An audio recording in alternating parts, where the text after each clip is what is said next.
Hey, everybody. 5 seconds.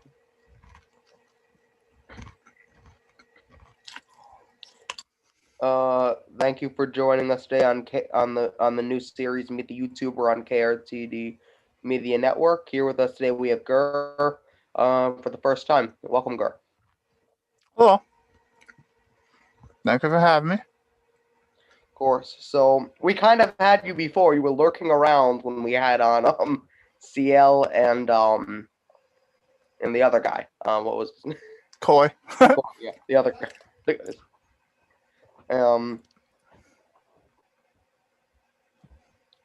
So yeah, looking around then. So why don't you tell everybody a little bit about what you do on your channel specifically? I do voices and stuff. I make weird noises into a microphone and put them on the internet for people's entertainment. And for whatever reason, people want to hear that. So there you go. Now, tell everybody about the 6-figure salary a month you make from YouTube.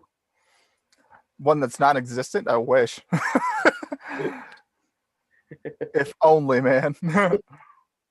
We all know about your multi-million-dollar a month salary, Gur. Don't pretend like you don't have one. Dude, if I did, I wish. Hold on. I'm trying to get Zoom to show up on. Okay, I've got a black screen here, and it shows like the share screen, record, and all that stuff there, but we can't see our cameras and junk. That's weird. Weird. Yeah, that's why I hired a producer to do all that stuff for me, so I don't have to worry about it. But well, so I'm not sure what you could do about that.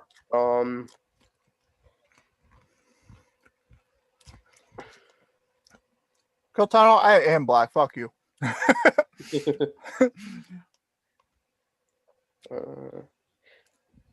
Well, welcome, Immortal Black. Appreciate you. Oh, you got a new subscriber. Yeah, Zoom is also being insanely selfish, guys. Normally, I would have my camera up in the right-hand corner, but OBS apparently does not agree with Zoom, and it won't let me do it.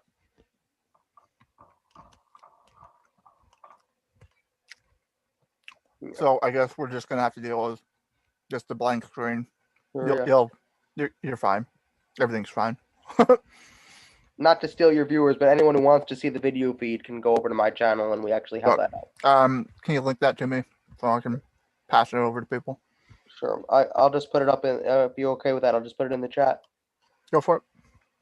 Okay, so anybody who wants to see the video feed can go over here, and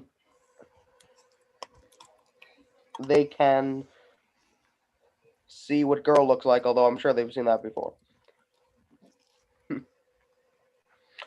So, what was the first video you've done on your channel, would you say? What are your... I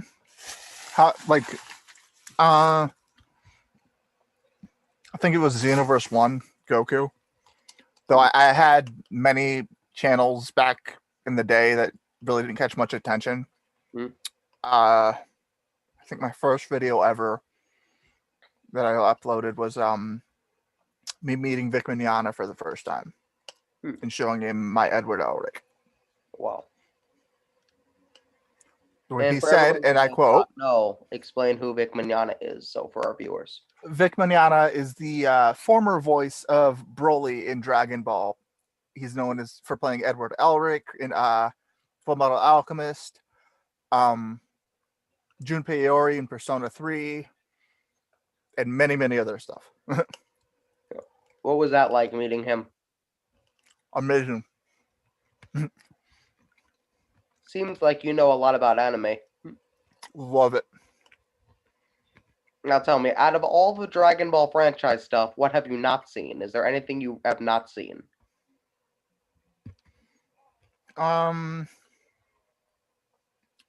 Not really, now I think about it. I'm gonna ask you. Let's go through the list. Go for it. Dragon Ball, the original series, I would say, including filler and stuff like that. Of course.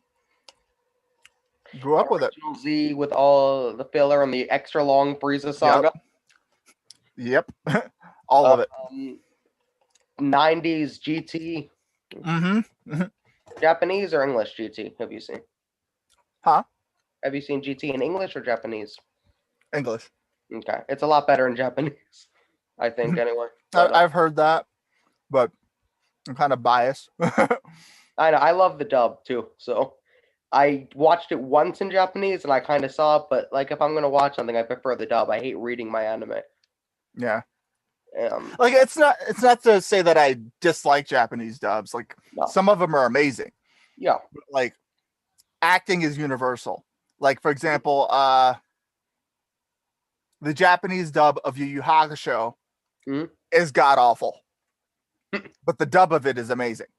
Yeah, the that sometimes happens. Japanese dub of Bleach is amazing. Like acting is universal. You can tell bad acting just by knowing what an actor is. Yeah.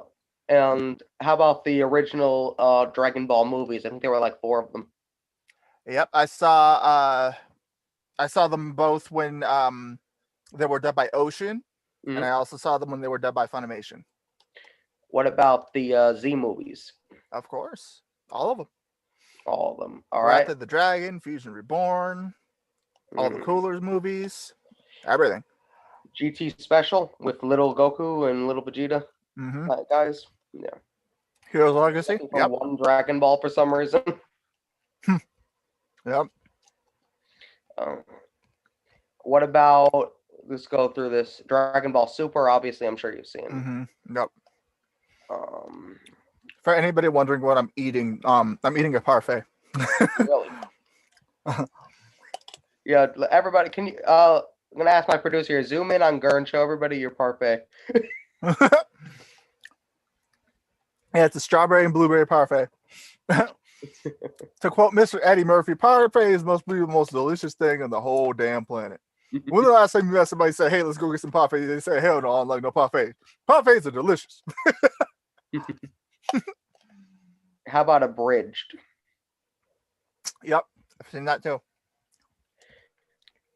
I've actually started my own Dragon Ball Super Abridged series. Really? Called Dragon Ball Super.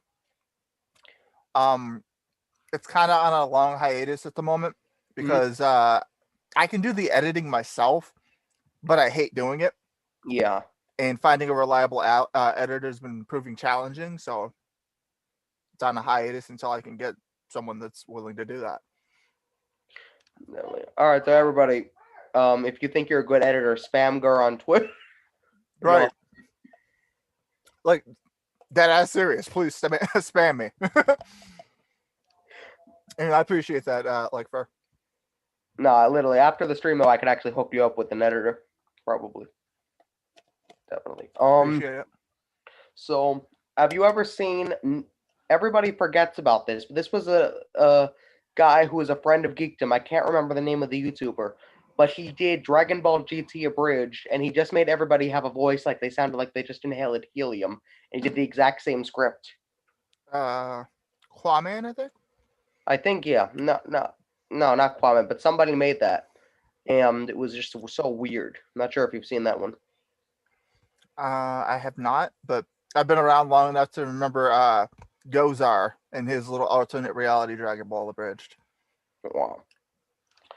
So, someone says you did, Jerry McCauley says you did that, girl. I love that series. I'm not sure what she's referring to. Dragon Ball Super. Oh, Dragon Ball Super. Okay. Right. The one. Okay. So, the first video you said was Xenoverse 1, right? Yep. Where did you how did you get the idea to start YouTube? Like, what, as a Dragon Ball YouTuber? Because I know it wasn't always a thing, and then it sort of became a thing at some point.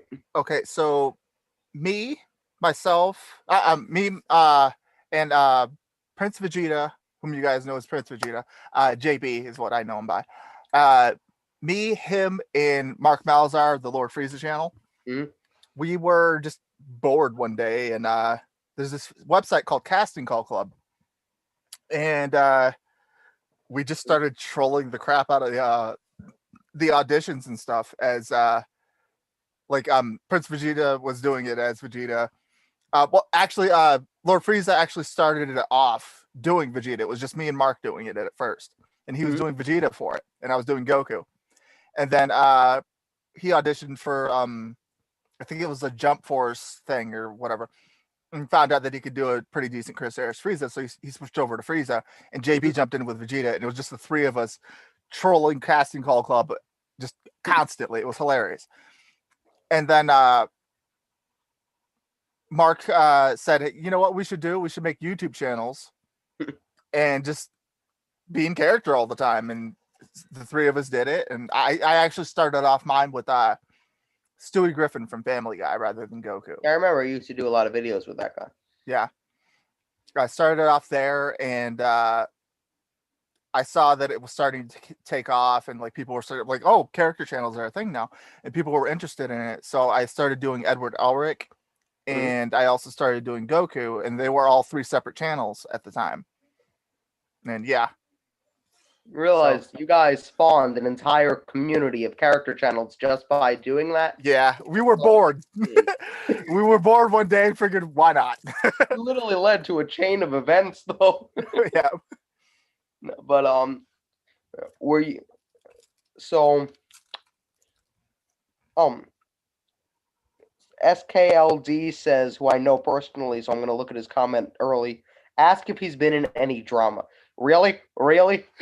Well,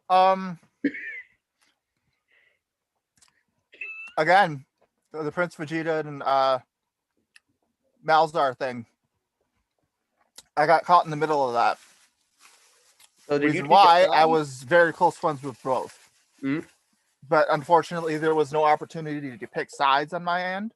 Mm-hmm. So I was just kind of caught in the middle of their feud. And there was not much I could do about it. So. What I noticed, I don't know if this is true. You could speak if I'm untrue about this. But what I noticed is YouTubers would start to, who are associated with Malzar, would stay on the Malzar side. And then YouTubers who were associated with JB, Prince Vegeta, would stay on that side. And they would never collaborate. They would never interact. And you'd be instructed to block people on the other side. Exactly. What's going on? If you guys... And again, I was friends with all of the parties that were involved. And there was no opportunity to pick sides. I was just alienated from both. So they were just, all right, forget Gur. Yep. And it just, I was like, all right, fine. Me and Malzar are still cool to this day. And JB and I are on speaking terms, as it were, but we don't really associate that much. Like, I'd love to, catch up with him, but we are on speaking terms, though. Like, bygones have been bygones, and everything's, swept under the rug. We're fine. So the drama is over. Listen, I love the Dragon Ball community, but what I've come to notice about it is it's the community filled with the most drama you will find pretty much in any community. Without a doubt. I try to stay out of it. No, I do too, but that's what I've come to notice about the Dragon Ball community. It's fun, it's great, but it's filled with drama. Good. You gotta kind of be careful. Just vibes. How's yours? I'm eating chocolate.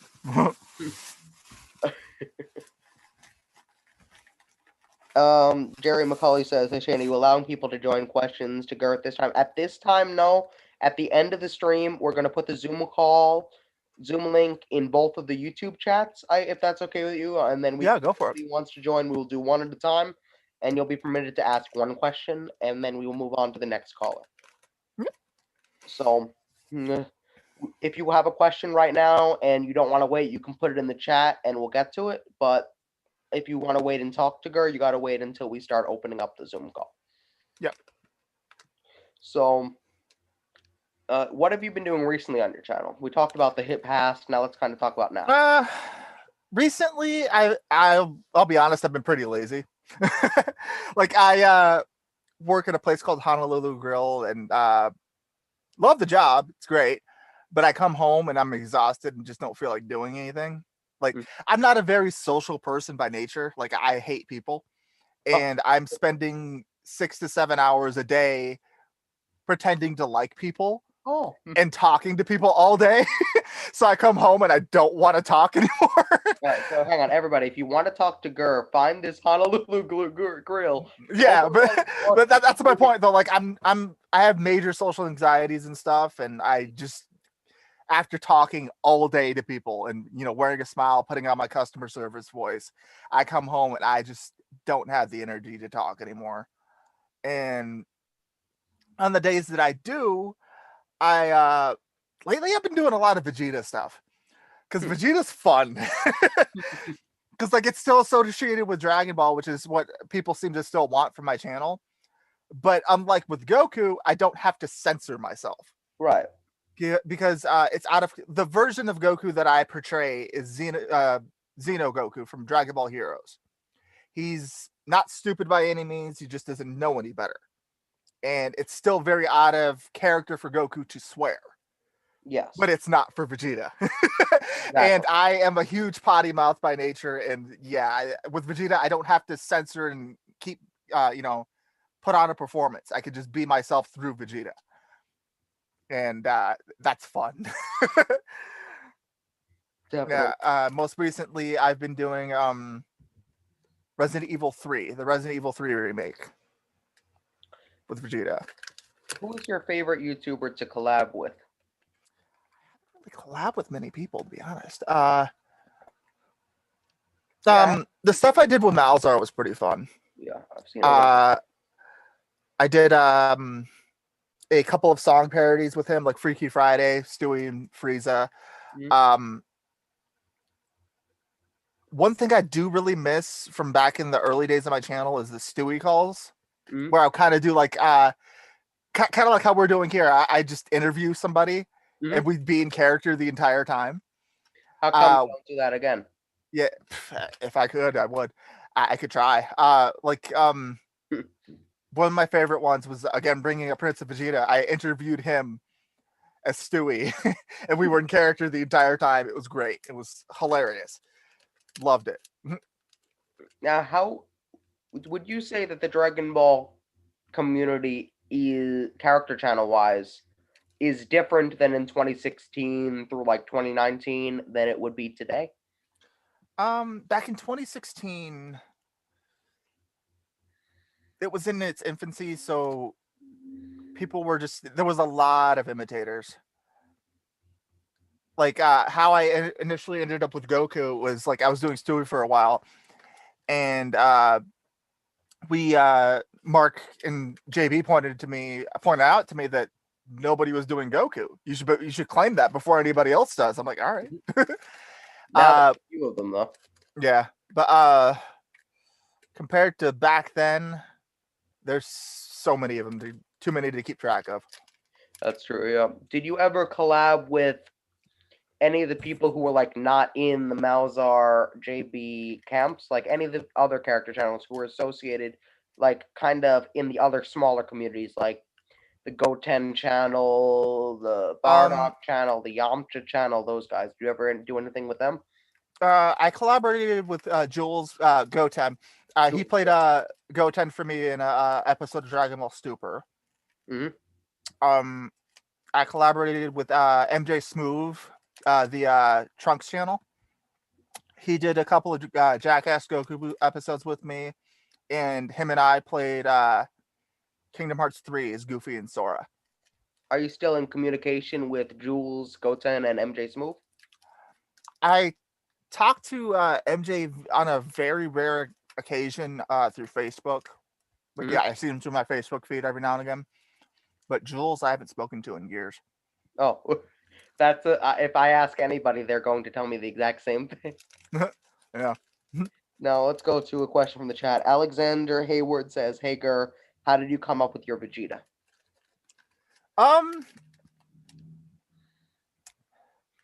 It was based kind of upon a continuation of Lenny Pator's Vegeta.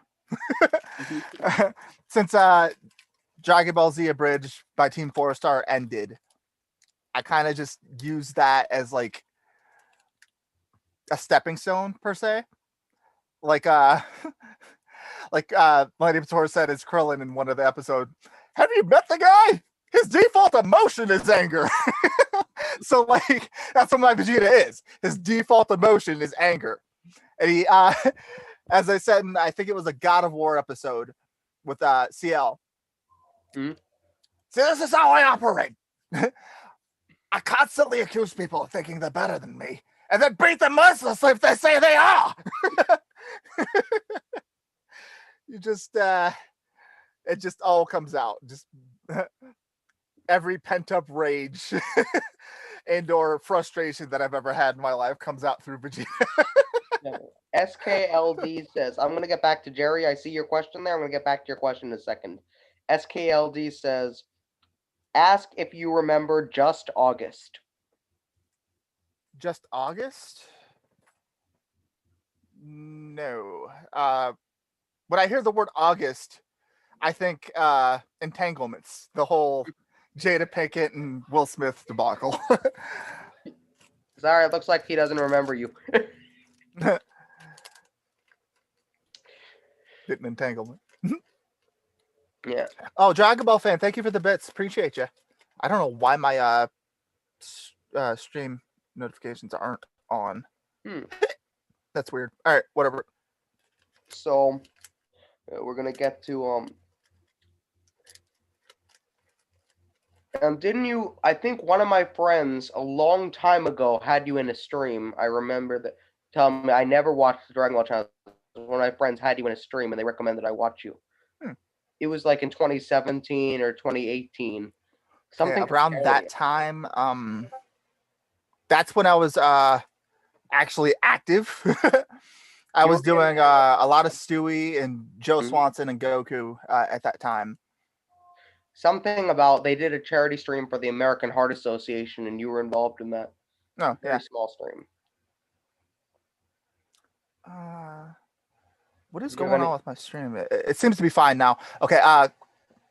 Let's see. Christopher Polk is asking me, how strong have you gotten at any game? Not sure what you mean. I've gotten pretty decent at the Resident Evil games. I'm not sure if you guys caught my last Resident Evil 3 as Vegeta, but by accident, I started playing on hardcore mode, and I seem to be doing okay so far. So there's that. Why is my stream lagging? It should not be. Someone says, I have so many things I want to ask her. Go for it. I'm all ears, bro. The first question, can we hear your Stewie Griffin voice? This is from Jerry McCall. Yes, bark like a seal, you bastard. Oh my God, you know it's time for a sexy party. What was your favorite series you've done on your channel? As far as like Let's Plays or just in general? And I would say both. In general, Jackass Goku.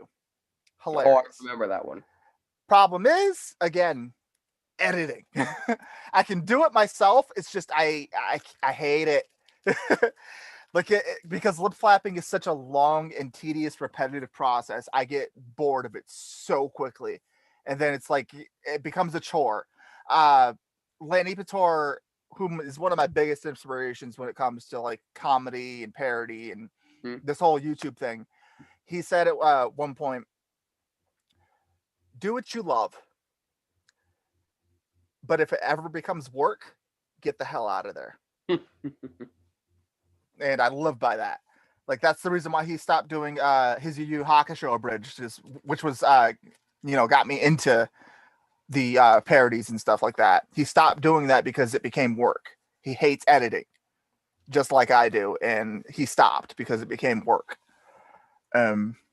If I edit for too long of a period of time doing lip flaps, it starts to feel like work, and I don't like it. Did you ever consider hiring an editor or just getting your friends? I've tried. Finding one is difficult. Definitely.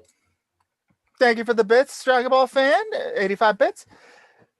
Can you hear some of my other voices? Well, you got to make a request. What do you want to hear? And I love Super Saiyan 3, but it's kind of a waste because huge stamina drain. And Audacious in my chat says, I got a question. Where's my chicken at from Honolulu Grill?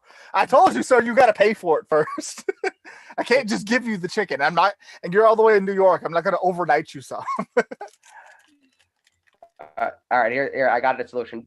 Transfer $1,000 into Gur's PayPal, and he'll give you a chicken. I think that's a fair trade. Yeah, that's fair. Let me close out some of my browser windows and crap because people were saying my stream was lagging. I'm getting like a encoding overloaded signal on my OBS. It shouldn't be. It seems to be fine for now, but yeah. What was if you could collaborate with somebody again who you have not collaborated with for at least 2 years? I would say, who would it be? If you could just bring somebody back from the dead who doesn't exist anymore, or who you haven't talked to in a while, or you just haven't collaborated with in a while. JB, no question. I missed the hell out of that dude. Not even gonna lie. JB, if you ever see this, brah, I miss you. I hope you're doing well, man. All right, I'll just let my editor know to send an edited clip of you saying that to spam JB's Twitter with that. Go for it. All right. So let me grab my yeah studio mic. Oh wow! Because people are asking for voice requests and shit. That's a big mic. And yeah, well, that's the windscreen, and then the mic is here.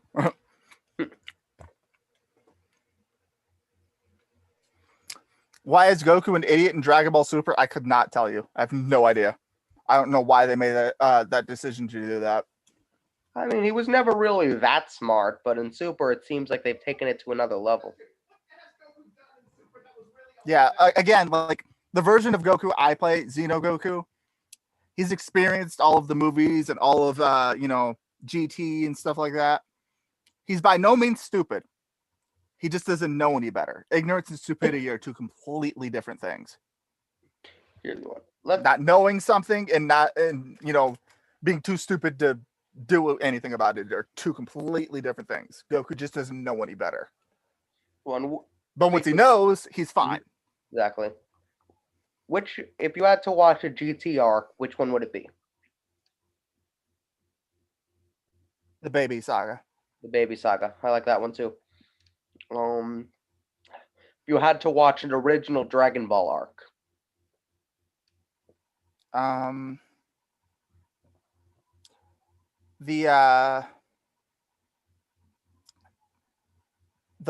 guess the Tien Shinhan arc.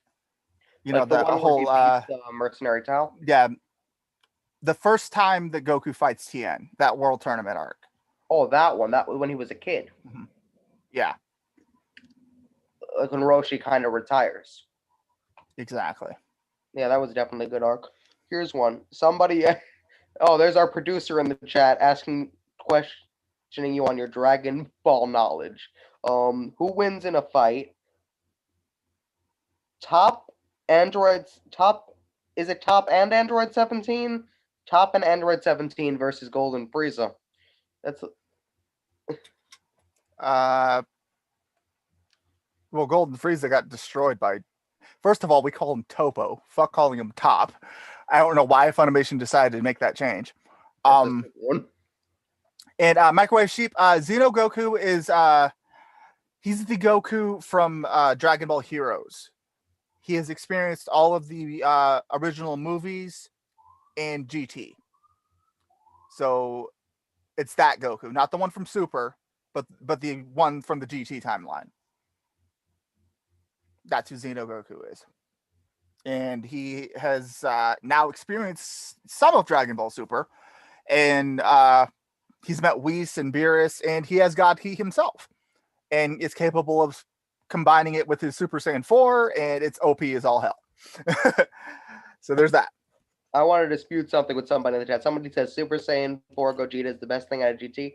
I mean, it's cool, but Super Saiyan 4 in general it's the best thing out of GT. It is, though. But some of the concepts were good. Like the baby concept was really good. Like that's what GT's problem was. It had great ideas, horrible execution. Like, I like that. My favorite, though, would be, I would say, the last 4 episodes I thought were okay.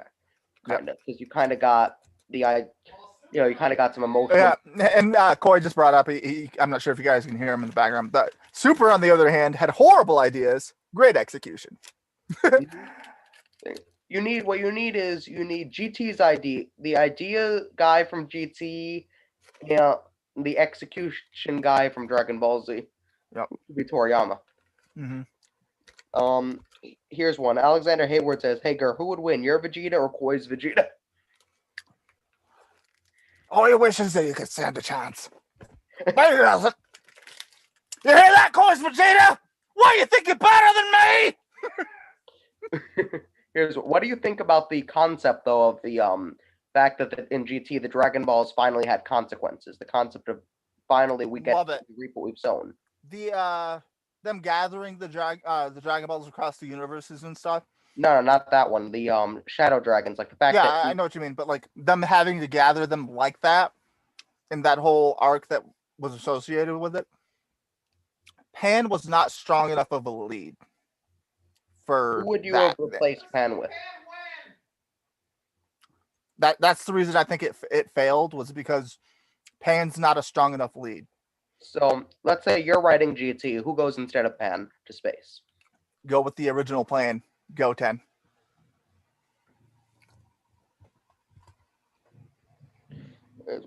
Here's a good theory. Let's say hypothetically Piccolo fused with Kami instead of Nail before he fought Frieza. Would he beat Frieza? Absolutely. Without question. Probably. And if he fused with Nail too, Frieza would just be dead. Yeah, because fusing with Kami put him on, android level, around the level of Cell, first form Cell. And he was dead even with Android 17. Frieza wouldn't have stand a chance at that time. True. Have you ever considered doing a power? Since you know so much about anime, have you ever thought of doing power scaling? Maybe. I've never really watched any of those videos, so I don't really quite know the structure of them.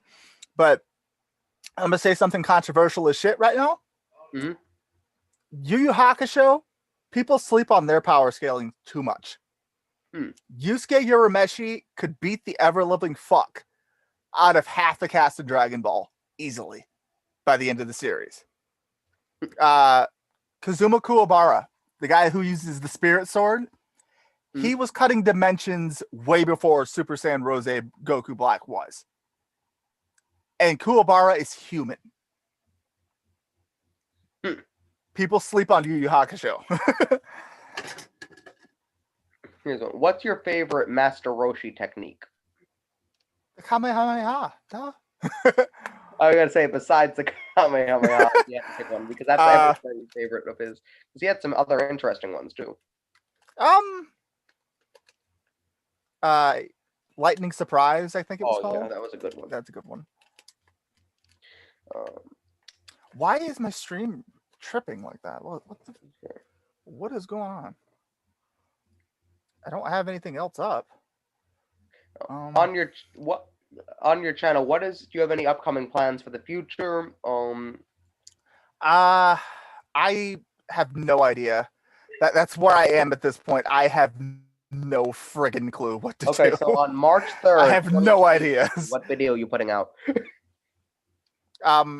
Right now the only plans I have is to just continue Resident Evil 3 as Vegeta. Like, I have no clue what to do with anything else. I don't know. Have you played the old school Dragon Ball games like Tenkaichi 3? I started Tenkaichi 3 as Goku on there. I'm over halfway through it. Mm-hmm. I guess I could continue that. I started Kakarot too. OBS is just going crazy on my thing right now.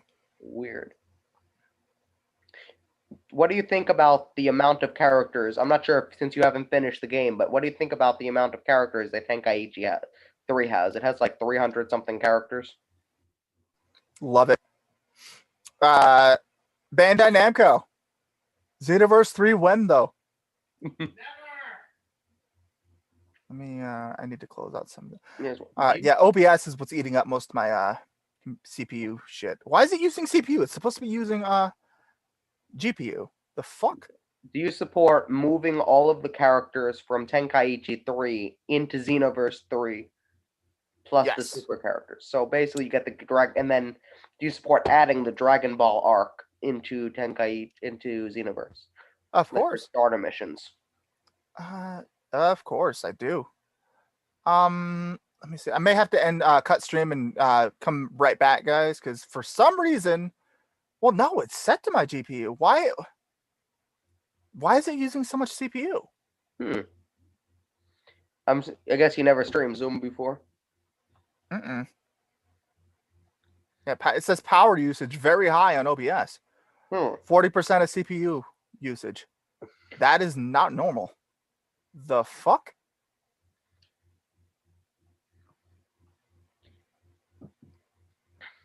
It Have you should not be played doing that. All right, whatever. Pokeball Z? I played it very briefly. Couldn't quite get into it though. I do play Pokemon hacks every now and again. A Fire Red. Did you ever play the Pokemon hack where it's like really weird and really sexual? What Moemon? I think that might I be think what that's it what is. you're talking about. And there's also Pokemon My Ass. There's so many Pokemon. Yeah. At one point, I want to do on the channel what's called the Aaron Hansen challenge. Aaron Hansen from Game Grumps. What he did was he beat the entirety of Pokemon Fire Red with nothing but a Beedrill. It's quite impressive, honestly. Like, I want to see if I can do it. You must be a pretty strong Beedrill by the end of that game. Yeah, it was level, I think, 92 by the time the game was over. Wow. Yeah.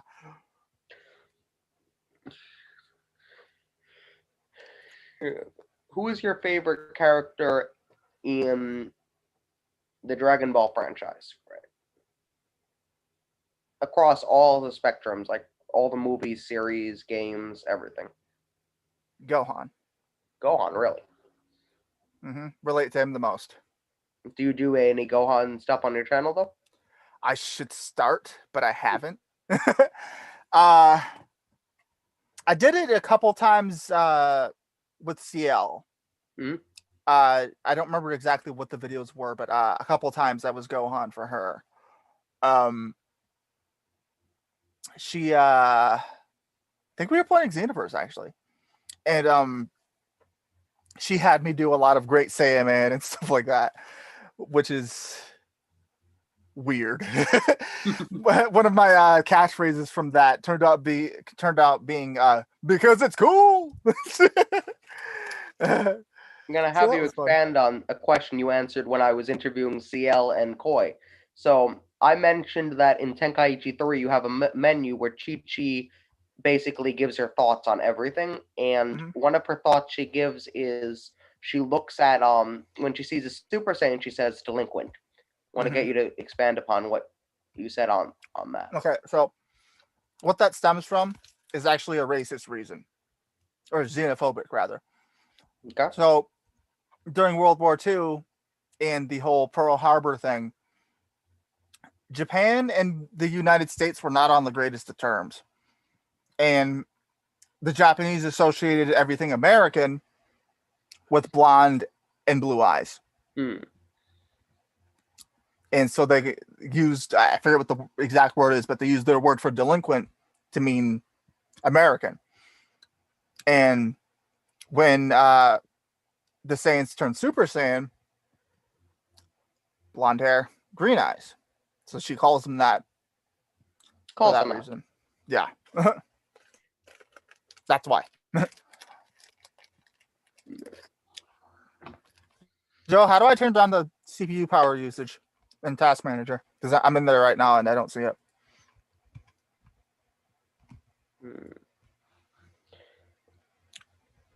Take a break from the interview if it's okay with you and invite a couple people in to ask you questions, and then we're going to go back to the interview.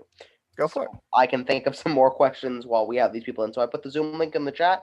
One person at a time, you get one question. Let me put the Zoom link in the chat of your stream as well. So go for it. Everyone watching, you join, you ask one question, and then we move on to the next caller. You guys are ready.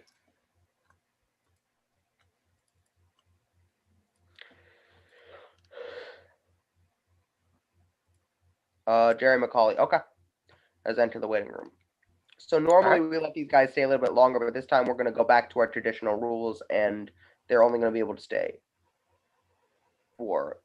Hi, Okay, can you guys Jerry. hear me? Yeah, Yep. hi, Jerry. Welcome. How's it going, dude? Hi. You got one question this time. And okay. Anyway, so Gert, I'm not sure if you remember from one of CDL streams a couple of years ago, but I'm the one that asked you about the strip show. That's fine. Yeah, and then for my question, I know I've asked Chloe this, but how did you get started on YouTube? I actually explained this a few minutes ago. Me, myself, and JB Prince Vegeta, and I am myself. Me and Malzar, rather, whom you guys know as Lord Frieza. We were trolling Casting Call Club just out of sheer boredom, and Mark was like, "Hey, we should make YouTube channels with this and just be in character playing video games and stuff." And we did Cool. it, and people loved it. So there you go. Yeah, I haven't really seen too much of your stuff like I have Coin CL, but I'll have to check you out more. Yeah. And I gotta by the way, stop being lazy and get back into it. yeah, by the way, on Twitch, I'm Dragon Ball Fan 2020. That's me. Oh, okay, gotcha. Yeah. Well, hi. Yeah. Yeah. Nice to officially meet you, by the way. Hey. Okay. Yeah. Thanks for calling in. No problem. Appreciate you. See ya. Okay, well, I'm reading what Joe said. You need to click on OBS and go to details and lower priority. Okay. Expand. What are your top 5 favorite anime? Yu Yu Hakusho is number 1, no question. Full Metal Alchemist Brotherhood.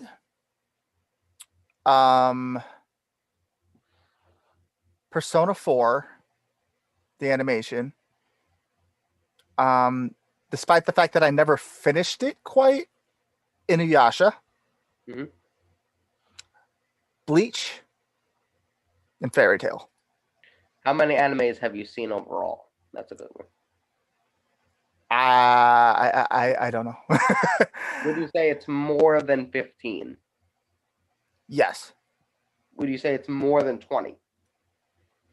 No. So somewhere between 15 and 20, probably. Yeah. Wow. Okay, set priority low. Okay. Let's try that. On your channel, do you do voices from other animes ever? I used to. Like at one point I was doing Toshiro Hitsugaya from Bleach. Mm-hmm. I should start doing more of them. Like again, Yu Yu Hakusho is about to like blow up in the world right now because I'm not sure if you were around for this, but they announced a live action series for it on Netflix.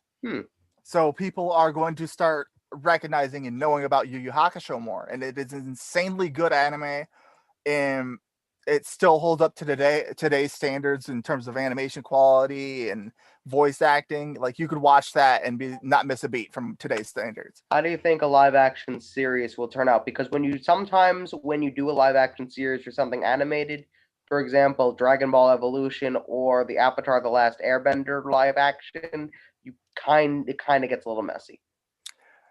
It depends on whose hands it's in. That's like true. if the creators of the show actually give they actually care about the product, it can turn out great.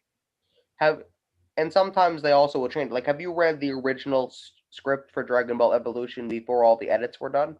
No. It was actually not terrible.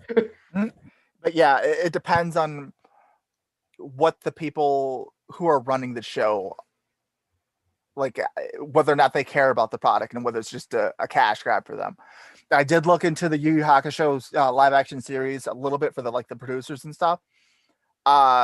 It's the people who are I forget I think it's the anime is called Dead Alive or something like that. Mm-hmm. They're producing that. They make that, and the co-producer of it and the writer is apparently a huge Yu Yu Hakusho fan. So so then you might that get means some- like they are familiar with the source material. So if they somehow screw it up, we can like bash them mercilessly. But like with Dragon Ball Evolution, that was nothing but a cash grab. They cared nothing and knew nothing about the the source material, and it showed. It really did. But like I said, the original script was okay, and then they just rewrote it and made it 1,000 times worse. And they're like, "We'll air the worst script." That's kind of what Yeah. they and People don't really consider it an anime, but it's an honorary one. King God, which Avatar: The Last Airbender. well, yeah, it's a kind of an honorary because it kind of has that style of Yeah, that one, the live action for that was awful. oh, that was really bad. Dragon Ball Evolution's another one. The Death Note movies were terrible. mm, Like, yeah, if they truly care about what they're doing, then it shows. Like, take what's his name? Jon Favreau, the guy who is the driving force behind The Mandalorian nowadays, and pretty much the head of Star Wars by this point. He did well with the Marvel things, and he's the Elf, that Will Ferrell movie. He wrote that. That's a Jon Favreau movie, and a lot of the Marvel stuff, The Mandalorian. So we know he's a good writer and director. But take a look at the live action Lion King, which was awful. He didn't care about it, and it shows. But again, looking at the Mandalorian, a lot of love and care was put into that series, and it shows. And like that also, I can also bleed that into why I don't typically do reactions on my channel, guys.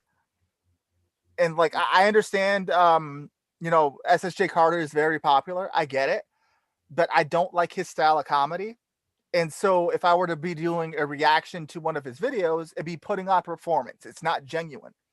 And that's not fair to me. That's not fair to you. So that's why I don't do it.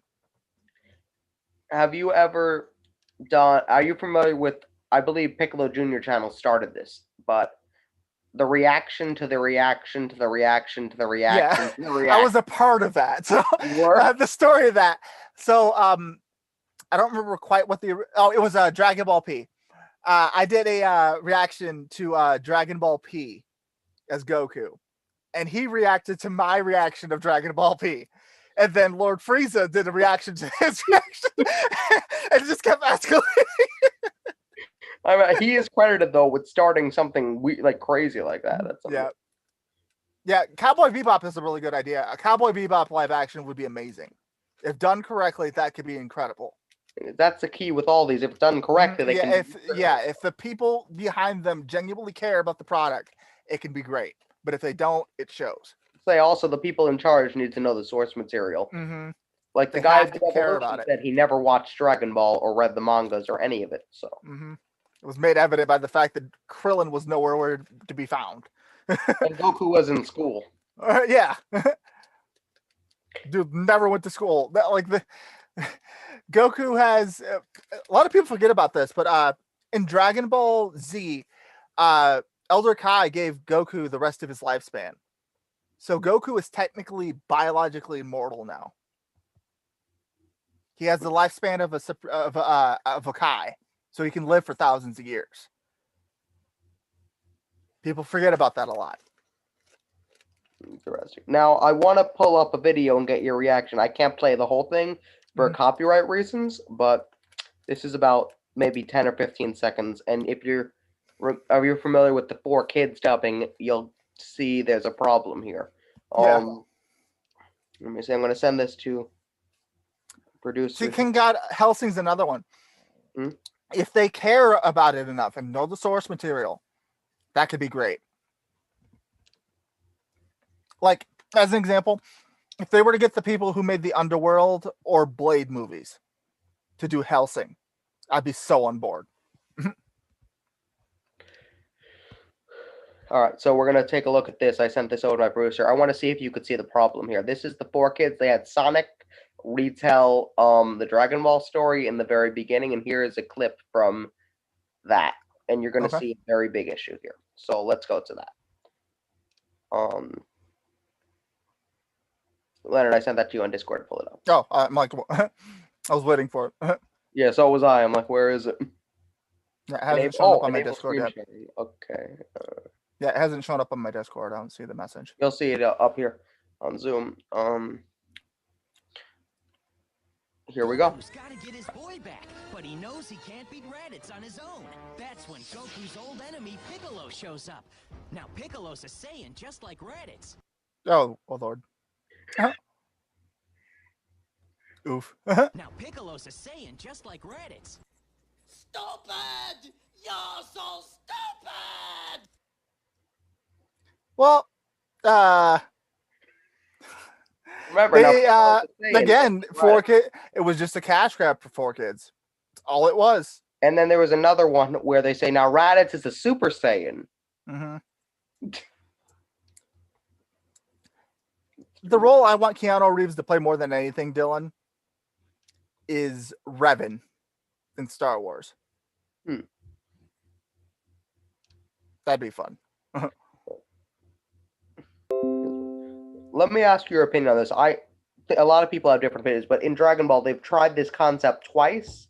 They tried it once in GT, and they tried it once in Fusion Reborn. The concept of hell opening up. I don't think they've ever done it right. Because there's a lot you can kind of do with that if all the villains are kind of escaping, but they've kind of done very quick takes on it, and they've kind of just brushed over it. Get your thoughts on that. I'm trying to think. I think it would have to be like to bring Yu Yu Hakusho up again. Do it similar to how they did it, Okay. where the 2 realms were starting to merge together, and some of the lower villains started to seep through the cracks. But if they don't close the breach fast enough, the bigger ones will start coming. Okay, that could definitely be an entire arc. Mm-hmm. And another thing that Dragon Ball wasted a freaking opportunity on, Raditz. It still annoys the crap out of me to the no end that Raditz was in 1 chapter of the manga, 2 episodes of the anime, but he's the main character's friggin' brother. Really? They put him in 1 or 2 filler flashbacks. Like, really? It's such a wasted opportunity. And then they never mention him again. It's like, Even in GT, they didn't even bring him back. They brought back Nappa, but not Raditz. Yeah, again, there you go. Raditz. Character with the most wasted potential. The main character's brother, and you did nothing with him. I mean, there's a lot. If you've ever seen he doesn't even get a side story though, man. He did get a side story Well, written by Masako's, yeah, but that's no, Toyble. Are you familiar with Toyble? Yeah, well, that's not considered part of the No, the but I mean, series, it's the though. closest thing you kind of get with. But it's even that Yeah. it's like a few pages long, and Mm-hmm. it's just about. It's literally I could read that in 5 minutes and be done with it. Yeah, that's I the thi- character with the most wasted potential. They should have done more with Raditz. Do you think that there was more? Do you think Masako did? I mean, Masako's not like he's a good writer, but he actually took Raditz and he created like a 25 chapter thing with him Mm-hmm. because there's so much potential there that they kind of have untapped. Exactly. And other than that, I'd have to agree. Gohan. Mhm. Gohan was the most wasted potential out of a character. Like, I understand. Like, please explain to me how there was a 2-year gap between Boo and Beerus, and Gohan was still at his full power, completely fine, despite not training. He was able to keep up with Beerus for at least a little bit. And then 4 months later, all of a sudden he can't even go Super Saiyan anymore and gets destroyed by Frieza easily. That makes no sense to me. Let's look at Gohan. Here's an example I always bring up: Gohan Super versus Gohan GT. Gohan GT never fell off, He he didn't train either. He didn't, but he also took off. Took on in the Japanese they say he took on General Realdo in GT, who was supposedly stronger than Majin Buu. Mhm. Well, in Super, he got The beat by only 3 seconds. I mean to cut you off. The only explanation that makes any sort of sense: Videl is a succubus. Oh, wow. Videl is the sex demon. She's draining all of Gohan's power. It's the only Oh, thing that makes really? any sense. Exactly. Here's one. Someone from the chat says, "Hey, Gur, have you played Jump Force?" I have. Terrible story, good gameplay. Have you played the other one that came a few years before with all the animes, J Star's Victory? Yes, that one was good. See, that's why Jump Force was such a disappointment, because all the previous J-Stars games were fantastic, but Jump Force was awful. Yes. Have you seen Toriyama's other anime? I think you're referring to Dr. Slump. Yes. I read a little bit of it. Never saw the anime. Not really all that familiar with it. What are your thoughts on Aurelie? I mean, she was in a couple Dragon Ball filler and a little bit of Super filler. Kind of like with Saitama, or One Punch Man, as people know him. She's meant to be a joke character. Mhm. She's OP for the sake of being OP. She's not to be taken seriously. Exactly, because in Dragon Ball, she was around the same strength as Goku for some reason, and then could all of a sudden body Beerus. No, no. Like people bring up Saitama versus Goku all the time. Like Saitama is a joke character, so of course he wins by the standards of that. But if you were to take into actual standards of like Dragon Ball, for example, he wouldn't stand a chance against even someone like Puar. Puar could beat him. Sure. I mean, yeah, I would say maybe Puar, but I would say maybe if he knows how to fight, he could probably maybe go against Nappa or something like that. Mhm. In theory. Puar is Yamcha's wife. Changed my mind.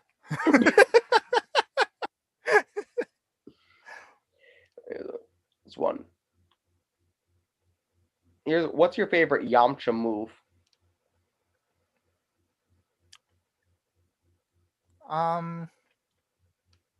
He doesn't really have many now that I think about it. He has a couple. He has the Spirit Ball. Well, Spirit Ball is pretty good, but the problem with that one is if he's not paying attention, that one can hurt him. True. So probably the Wolfang Fist. Just straight up martial arts, no energy involved, any of that. What do you think about Roshi's backstory that they kind of gave him? I don't remember a lot of it, if I'm His being master honest. Mutai Edo and everything kind of beat Demon King Piccolo originally, had control over ki energy and stuff. Yeah, sounds about right. It's all right. He always used to wear sunglasses, which is weird, but Yeah, that's true. One. Do you think Chaozu will ever grow? no. He's been the same height ever since we can remember. Hey, Latasha, how's it going, dude? What's your favorite video game right now?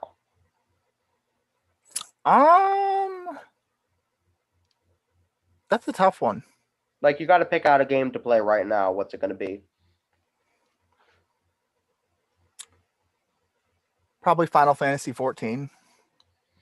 Uh, Though, as far as like games that I've played recently and beaten, I highly, highly, highly, highly recommend Horizon Zero Dawn. Okay. What's your favorite game? Like, let's say old school video game, like something like PS2, Atari, PS1, old school system. Oh, we can go throughout the entire list. Let's see. Old school Nintendo. Duck Hunt. Sega Genesis. Michael Jackson's Moonwalker. Super Nintendo. Killer Instinct. PlayStation 1. Crash Bash. PlayStation 2. The Ape Escape series. Xbox 360 era.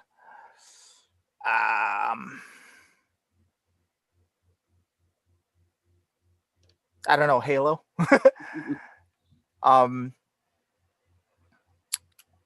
current Devil May Cry 5 and Resident Evil 3 are high up there for me.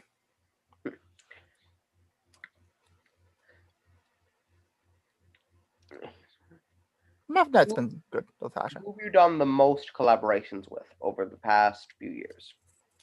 CL. Her and I used to do a lot of Trunks and Vegeta stuff. Like we played through we started through God of War. We got like maybe 2 hours into it.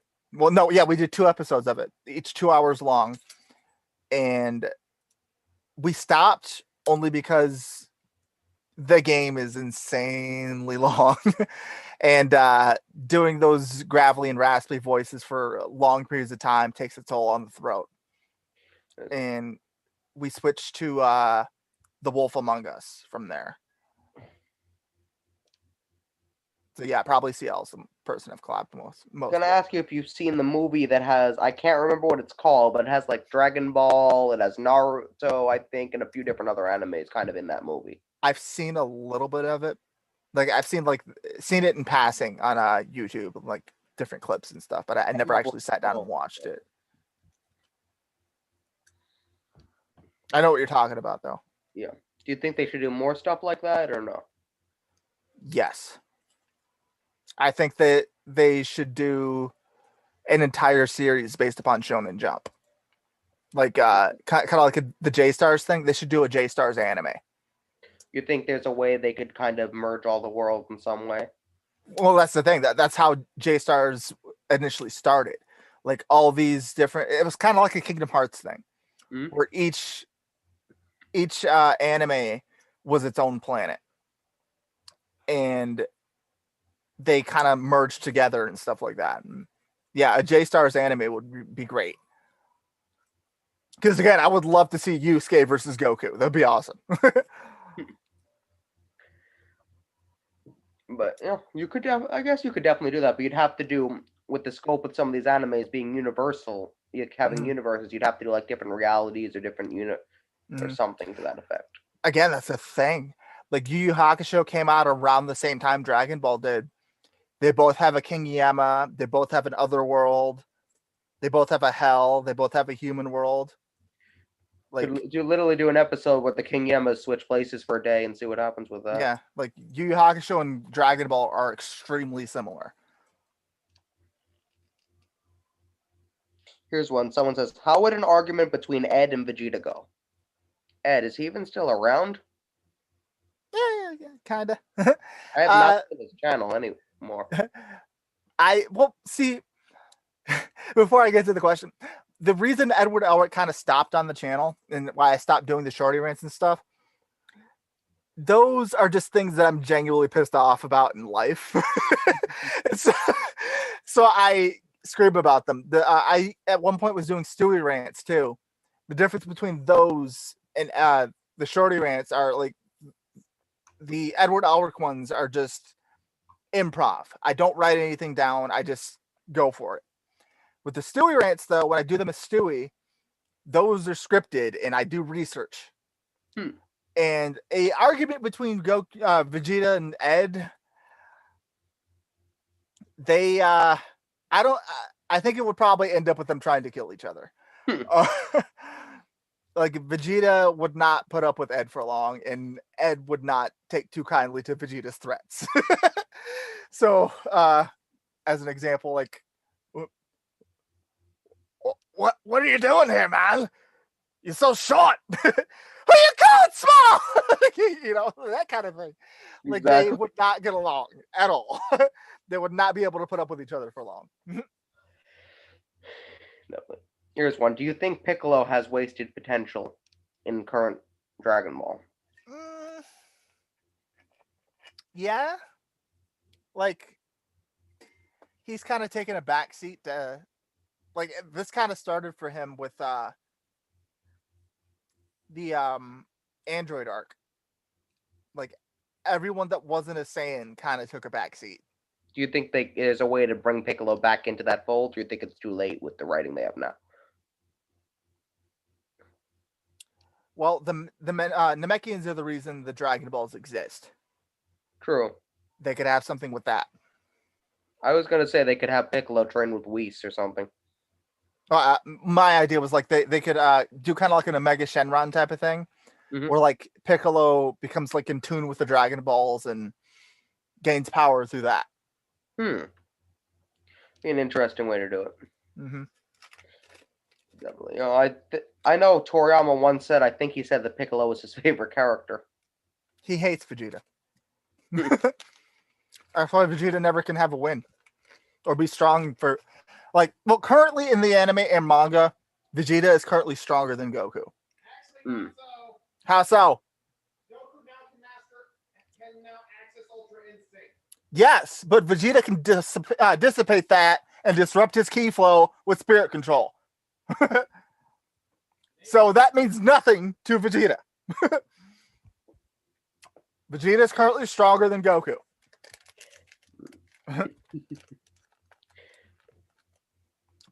Goku can't use Ultra Instinct if Vegeta can stop, prevent him from, getting his ki under control. So Here's a power scaling type question. Let's say Master Roshi Tournament of Power. Namek Frieza. I'd still give it to Frieza. You should. I don't. How about Master Roshi Tournament of Power? All of Frieza's men. Ginyu Force, Sarban, and the Genki Force, yeah, Roshi would slaughter them. But Frieza himself, for one reason only. Which would Roshi wouldn't take Frieza seriously. You said he would or he wouldn't? He wouldn't. What if, let's say, Roshi does take Frieza seriously and comes all out in the beginning and doesn't let him transform?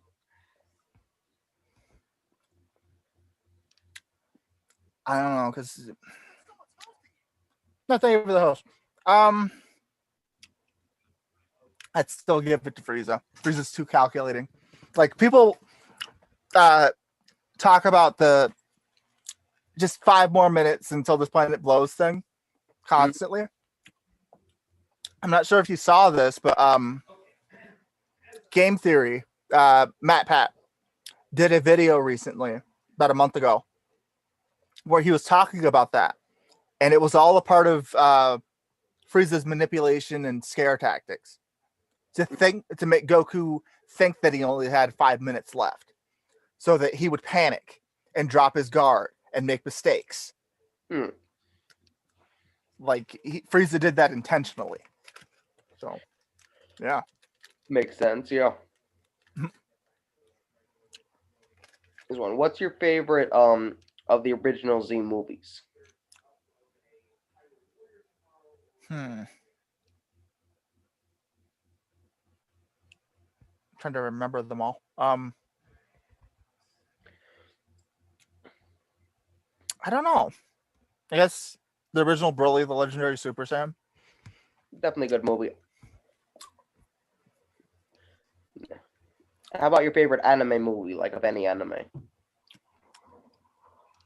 Bleach, Fade to Black. Reason why Rukia is my favorite character. What if Broly joined the Tournament of Power? I don't think he'd be ready.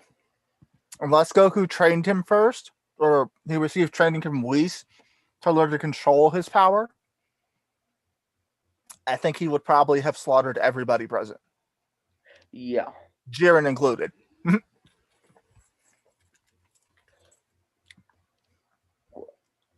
Here's one. What are your thoughts on Hit?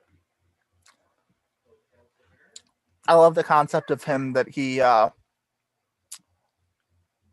of like the Saiyans, he learns as he goes. He analyzes everybody's their fighting styles and adapts to it, which raises the question, because if the moments in I think it was Cooler's Revenge. No, it was Return of Cooler. Where he was Metal Cooler and he learned how to use instant transmission alongside Goku. And they also showed this in the Broly movie, the first Broly movie. When Goku uses instant transmission, he goes into a pocket dimension for a little bit, similar to how Hit does. So couldn't it stand to reason that Goku could also use time skip? In theory. Mm-hmm. But I think the techniques are slightly different. There's like a slight difference between the techniques and the. But Mhm. Well, like from what I understand, or at least what they showed, while they're in that little pocket dimension for instant transmission, they can't interact with the normal world, whereas Hit can. So, yeah, as I said, there's a slight difference between the techniques and what they can be Mhm. used for, I would say. right. But that's an interesting theory. What Yeah, if they could? if there's similar techniques, that would mean Goku could possibly learn the time skip. Mm-hmm. Here's something everybody forgets: not just the Saiyans can learn some of these techniques. Like Ultra Instinct, Goku did reach Yeah. it, but technically, Tien could, in theory, if he got powerful enough, he could learn it because it's not exclusive to Goku. Yep. Roshi actually used it in the manga. Really? Mm-hmm. He used Yep. Roshi used instant transmission? No, Ultra Instinct. Ultra Instinct. Yep. It's not a Saiyan exclusive technique. Whis uses it all the time. Beerus uses it in his fight against the other gods of destruction. In the Why manga. didn't they let? Here's one. Why didn't they let Roshi use it in the anime? Could not tell you. Like that would be cool to see. Thing though is, Well, I think that's because they wanted it to be exactly that, a Goku exclusive. that's unfortunate because there could have been so much they could have done with that. Because Roshi was already, if you watch Dragon Ball, Roshi was already kind of fine tuned with his stuff. Like Yeah, it's not a Saiyan exclusive technique. it's not. Anybody can learn it. Exactly. I think that would have been cool to see in the anime Roshi doing the technique. Yeah.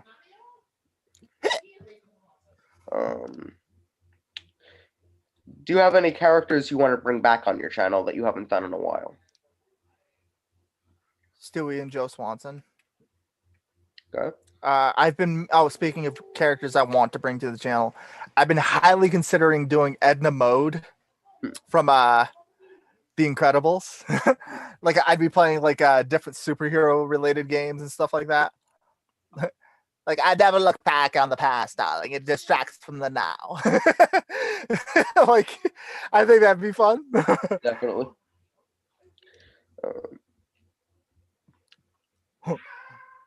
Is there How would you guys react to that if I did that? Like, is there anything you miss from the 2016, 2017 era of the Dragon Ball or the character channel community? when YouTube's algorithms actually gave a shit about me. I missed that because like nowadays, like when I want to say in right around the peak of COVID, like just before COVID started taking off, like in between March and May, I was doing 6 videos a week for 3 months straight, and my views did not change. So like the algorithms just did not promote me. Like I wasn't showing up in people's video feeds, nothing. So it's like hard work towards the channel doesn't even help anymore. And back in those days, I could drop 1 video a week and my views and stuff would skyrocket. You think that's why it's harder for people to grow in the new era? Mm-hmm.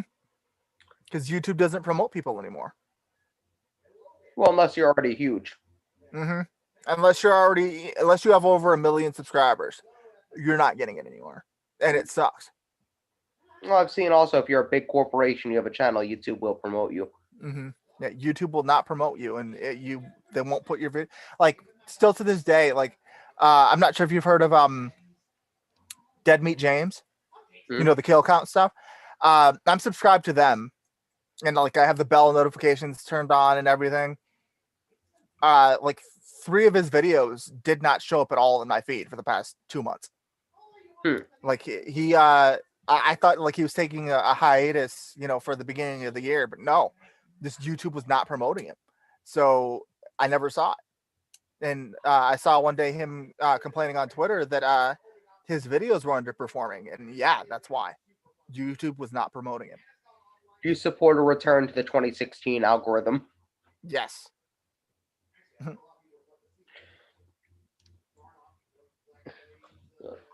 Which anime movies would you like made the most in live action? Like, if you could pick 4. Hmm.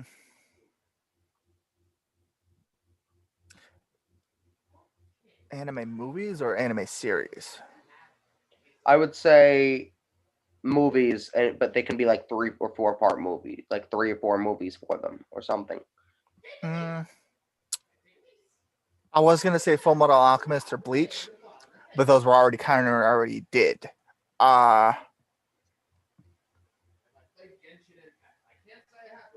um Dragon Ball GT Path to Power, which is basically a retelling of the original Dragon Ball series. Do you say GT Path to Power? Isn't it Dragon Ball Path to Power? Yeah. Oh. He was in GT clothes. But yeah. That's That. If they were to make a live action movie out of that, because it tells the entire story of the original series, I'd be okay with that. What are your thoughts on the 4Kids dub Of Dragon Ball in general? in general, the voice actors are good, but I hate all the censorship. Hmm. Like the original Sonic 4Kids actors were great. Like still to this day, Jason Griffith is my Sonic. I don't care what anybody says. And it's just I hated the censorship. Had it not been for that, great. Because the actors were good. The original Pokemon dub for the Indigo League and up to Johto, amazing. But I hated the censorship. And do you think that 4Kids even understands the source material they're putting out half the time? In most cases, they do, but they censor it so heavily that it deviates too much from it. If you go to the example I just showed you, they said that Piccolo was a Saiyan, and then when they go to the fight with Raditz, they're like Raditz is a Super Saiyan. Yeah, but see, that's a rare exception though, where they did that. Like as an example, like them take One Piece for example. Okay. Sanji is supposed to use a gun. They censor that out completely. That completely changes his fighting style. You get what I mean? Mm-hmm. That type of thing. Like where the censorship that they're trying to do makes it deviate from the original source. Yeah, that makes sense. Do you think that the 4Kids voice actors plus no censorship would equal good show? Yes, absolutely. Because it's kind of like with Star Wars: Revenge of the Sith. Mm-hmm. People used to give Hayden Christensen a whole lot of crap because they said his performance was terrible. That's not his fault. That's the director's fault. He, as an actor, was doing what he was told. But then go watch any of his, Hayden Christensen's other movies, and he's a phenomenal actor. He was just doing what the director told him to. Same thing with the 4Kids thing. These actors are great actors. They're just doing what their directors are telling them to do. They don't have a choice in the matter. It's a job. Mm-hmm. Exactly. So yeah, we're gonna open up the chat again, the Zoom again, and see if we get any other callers. Sure. Here's one. What are your thoughts on the Ocean dub of Dragon Ball, the Ocean dub group? Again, censorship was an issue. They tried to censor so many things. Like they called Hell the home for infinite losers. Like, come on, man. Really? They did that on the Nickelodeon version of GT too. Mm-hmm. Like, really? You're just censoring things unnecessarily by this point. Just I'm going stop. to send you to the next dimension. Exactly. Like nobody died in the Ocean dub of Dragon Ball. Both Dragon Ball and Dragon Ball Z. Nobody died. They were sent to the next dimension. They were still alive, and they even censored out their halos. Like nobody had a halo in the Ocean dub of Dragon Ball. Like, really, dude? It's like, come on, man. The next dimension, HFIL. Mm-hmm. Do you think that they should have? Did you hear that the Ocean Dub group was offended when they didn't get invited back to do GT? Yeah. Do you think they should have invited them back, or do you think they should have gone the way they did? I think they should have invited them back. Reason why? Each country has the right to dub the thing in their own language. And sure, most of Canada speaks English, but nobody said that Funimation had to be the exclusive English dub for everything. That's true. Made that rule. Funimation became the exclusive dub for GT for English. Well, it's considered the exclusive dub now. It shouldn't be. Because the Malaysian dub of Dragon Ball, they dubbed up to Super. They speak English too. Canada, the Ocean dub, like they did stuff like Inuyasha and Death Note. Mm-hmm. Why can't they be considered? Why has Dragon Ball never in any of the games ever given the Ocean dub as a voice option? That's true. Yeah, the Ocean dub didn't get to do GT. They didn't get to do the games. They didn't get to do any of the movie. Well, some of the movies I think they did get to do.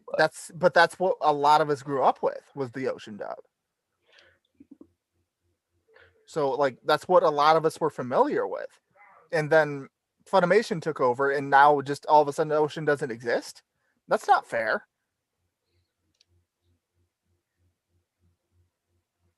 True, yeah.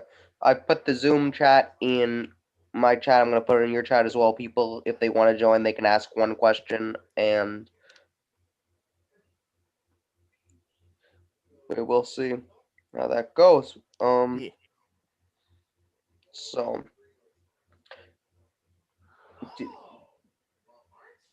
did you yourself grow up with the Ocean dub? Initially, yes. Like I was there for when Funimation took over, and when they initially were trying to imitate the crap out of the Ocean dub's voice actors. Oh yeah, I remember. I heard about that.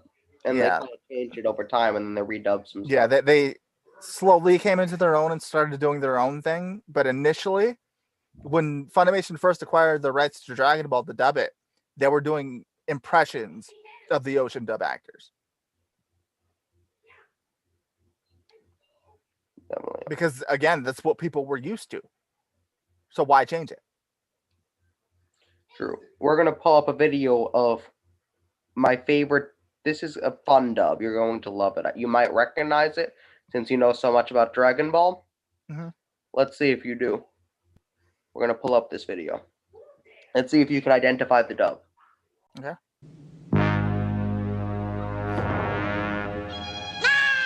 Answer me. Who are you? Big Green. It's Big Green! Let that The Big Green dub. I have never taken orders from anyone. Now you will. This is the British dub of Dragon Ball, guys. Over in the UK, that's what they had. The Big Green dub. It's called that because for whatever reason, instead of calling Piccolo, they call him Big Green. Exactly. And sometimes they refer to I think one of the dubs they refer to people with the wrong names or something too. Mhm. Every energy attack is called the Kamehameha. Oh, or Magic Beam. Yep. Like just again, well, I think that was more akin to bad translations. That's why that happened. And then I have one more dub to see if you can, since no callers are interested in talking to you. I guess you guys don't want to talk to Gur, all right. You're fine. I know it is. So we're going to see if you could identify this dub as well. I sent the video.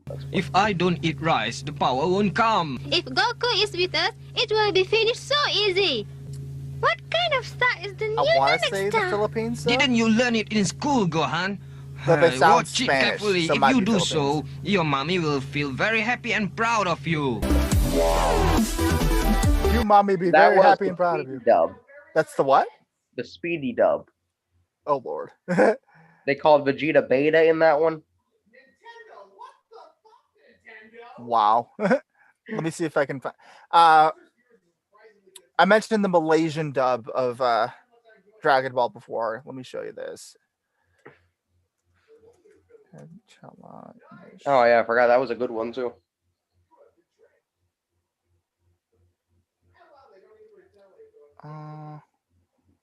If I can find it. Hold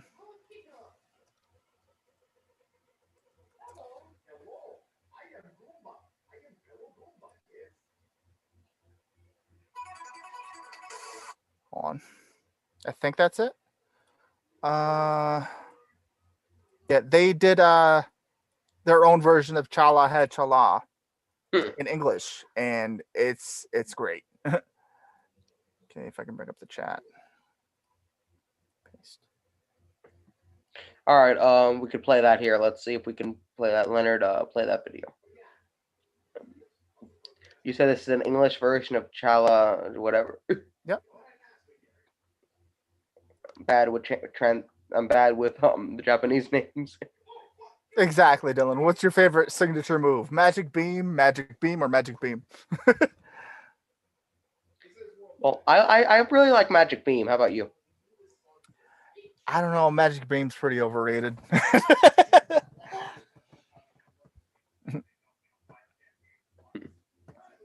The stretching is real. Okay, I'm good. We're about to play the video if we ever do.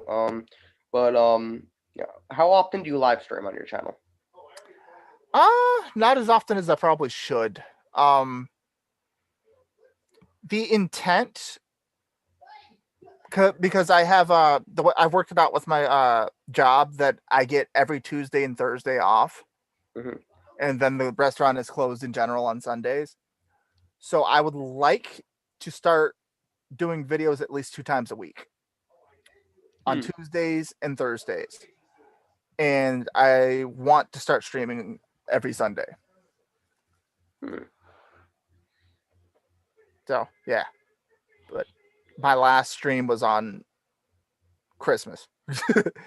Other than this one. Did you used to own a server that was breakfast themed? Not that I remember. I think you owned the Waffle server on Discord.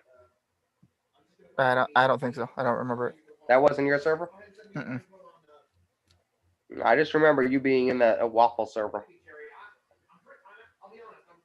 I don't remember it. Doesn't ring bell. It's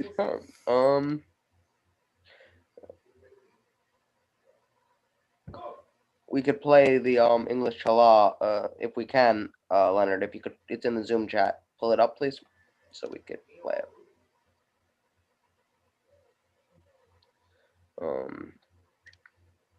Or send it to me through Discord. I'll send it over to him. Okay.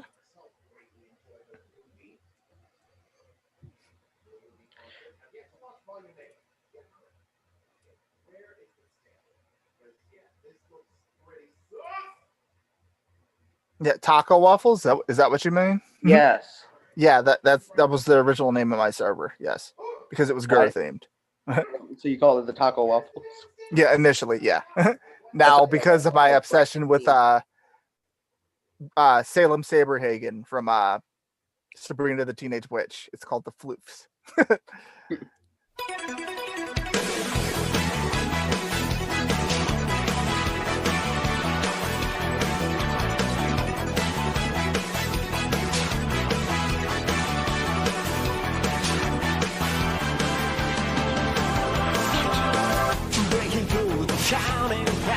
No, that's not even it. Damn, I thought it was.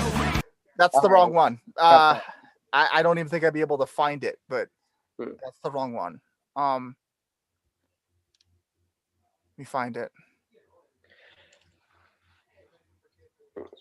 Do you think they could have done more? There it is. Okay, there it is. I found it. Oh, you got it? Okay. This is the correct one. So right.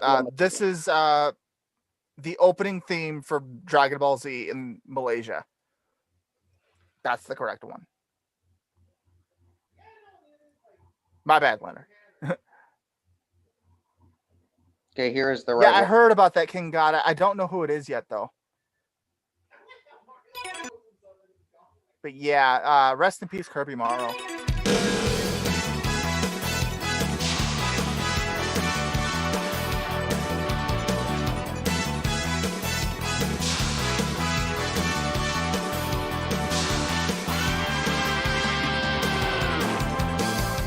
and slide down, rainbows in the sky, let's fly away. Like a bird, you're free to see the boundless face of the earth. Let the winds blow you like a kite and glide away. Far beyond the clouds you'll find another place. Yeah, the road ahead you seem so cold. Is that James Collette? Or is he playing the new Morocco? Don't you be afraid, you'll fly away. Chala, hey chala. No time to hesitate, don't wanna search the air. We're living by the magic surprise. Oh, chala, hey chala. Be cool. All right, so we're gonna stop here for copyright reasons. Yeah, copyright.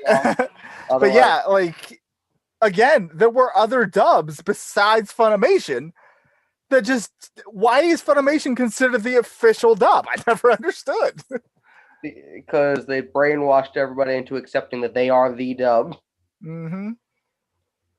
Yeah, that was the Malaysian dub, and like, amazing. Just yes, nice. Let's go to the chat here. Lady Zamasu says, "Hi, Gur." How's it going, dude? That's a House Party reference for those that didn't catch that. Yeah, the Game Grumps played House Party, which was pretty popular, not too long ago. And one of their characters by the name of Frank, that's how we greet you every time you speak to him. How's it going, dude? So it became a meme. Did you ever play any of the any Flash games or anything? Not that I remember. Like that was a long time ago. Club Penguin and all that stuff. Homestar Runner. It's been so long that I don't remember it. Let's put it that way. Club Penguin's completely gone now, and so is the one they made, Club Penguin Rewritten. Mm-hmm. Yeah. Not that I can remember of any of them, as far as like Flash games. I don't typically play them now. So, what is your favorite series that you've done on your channel? Favorite gameplay series would be... I'm trying to remember all the stuff I've done.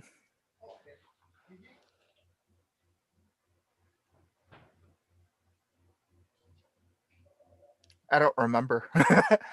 My favorite current one would be Resident Evil 3. But overall series, not gameplay included, would be Jackass Goku. Here's one.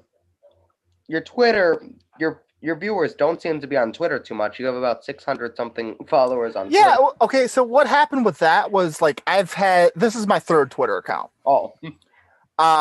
So the first one got banned because I was tweeting towards the Kingdom Hearts Twitter. And I was quoting Aaron Hansen and saying, their drop rates used to be horrible garbage. It was meant to be a joke. Mm-hmm. And I said, you piece of hairy garbage, I'll fucking kill your whole family. And Twitter took that as threatening and violent hate speech. So they banned my Twitter account. Second time I made one, I posted a picture of an Edward Elric plushie that I got. And people were like, making short jokes, because that's associated with Edward Elric. And I made like a threat back. And again, YouTube considered it violent hate speech and banned my account. Let's show everybody your new Twitter. Let's see how many followers you have right now. Yeah, I think I have like 650-ish. I don't remember. I sent you a picture. Let's pull it up on the screen. Let's see how many followers Gur has on Twitter. I've got 600. Well, no, 807. Now, I have to do this. What?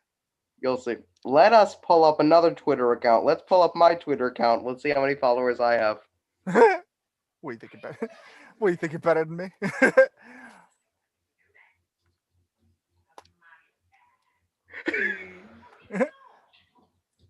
What do you think you're better than me?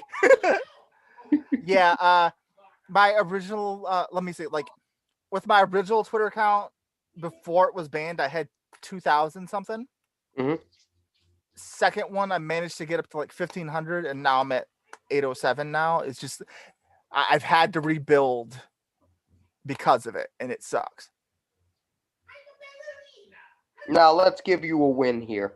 Let's pull up our show's Twitter, and let's see how many followers that has compared to yours. I'm going to give you a win here. Let me know. All right.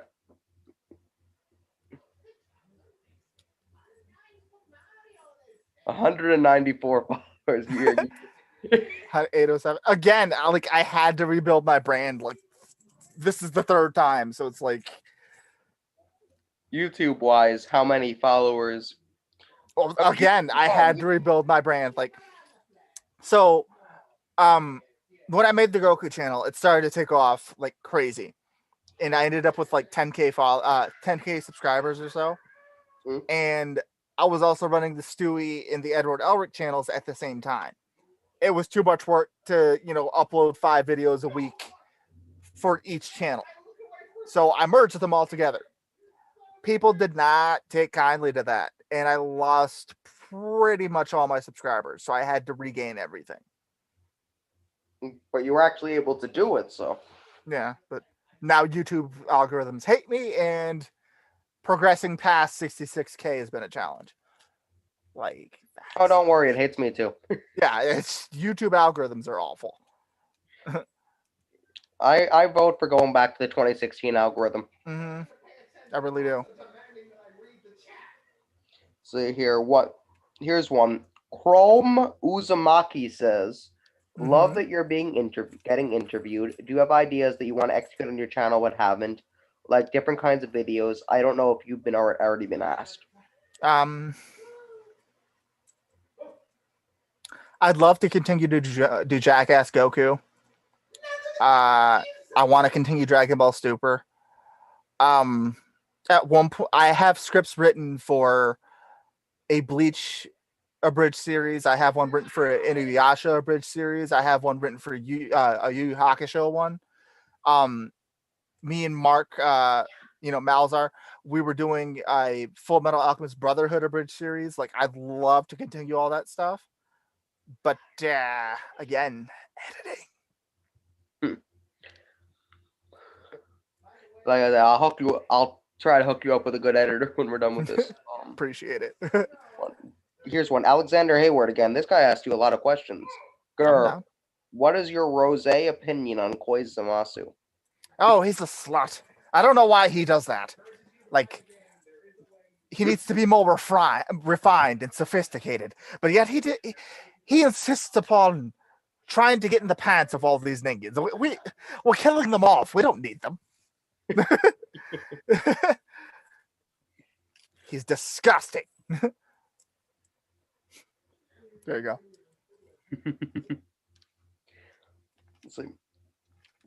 He's a sloot. Gonna be ending in about 10 minutes. So guys, if you guys want to talk to Gur, you're gonna run out of time to join the stream. Joe, I sent you the script for that, right? I think I did. Hold on. Like, I had most of the actors turned in their lines for the pilot and everything. It's just editing, man. That's where all my abridged series and shit fail. Because, like, the editors that I have either bail on me or I just get burnt out from doing it. I'll let you do an ad here. Gur is looking for an editor. Mm-hmm. How much? He will pay 1 cent an hour. Bruh. Like, if it takes off, sure, I'll be willing to pay him. Let's see. Sorry, I Where the meant to fuck- pay 1 cent a month. Where is the script? Okay. Let me send this to Joe real quick. One of my close friends that is in chat. All right, everybody. I put the Zoom link in the YouTube chat. Are you on Twitch also? Yes. Would you be able to put the Zoom link in there and see if anybody wants to join? Yeah.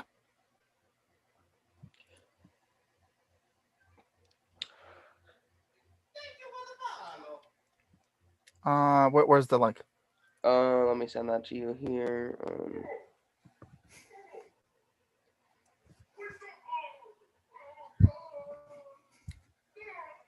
That's the link by itself. Anybody who clicks the link, you'll be put in. You just got to put your audio on and video if you want it. And we'll let you ask one question to Gur, and then we'll kick you out of the meeting. Okay. Paste. Yeah, Dylan, you've said you're interested in becoming my editor, but you got to get a good rig for it. And I totally teach you. Like, I'd be willing to teach somebody to do it. Like, I keep trying to get Coy to fucking learn to lip flap and stuff, but he's too lazy to do it. But there's the link to the Zoom meeting. Come in. Water's fine. Someone here wants to hire. That's funny. You got a job offer in the chat. You check the YouTube chat. Indo Theon says, I don't know. Coy should rig his shit too. So yeah, I don't know if I'm pronouncing your name right, and I really don't care. They say maybe someday, maybe I could hire you for my voicing my comic. What? For voicing my comic dub. I haven't really done much comic dubs. I did a couple Kingdom Hearts ones back in the day with the guy by the name of Blue Serix. I used to do Kingdom Hearts comic dubs with him all the time. Here's somebody. Elder Gold Uzak has entered the waiting room. Hey. He's actually been a long-time follower of mine. Welcome. I get to speak to you vocally. How's it going, dude? I don't hear him. Nope.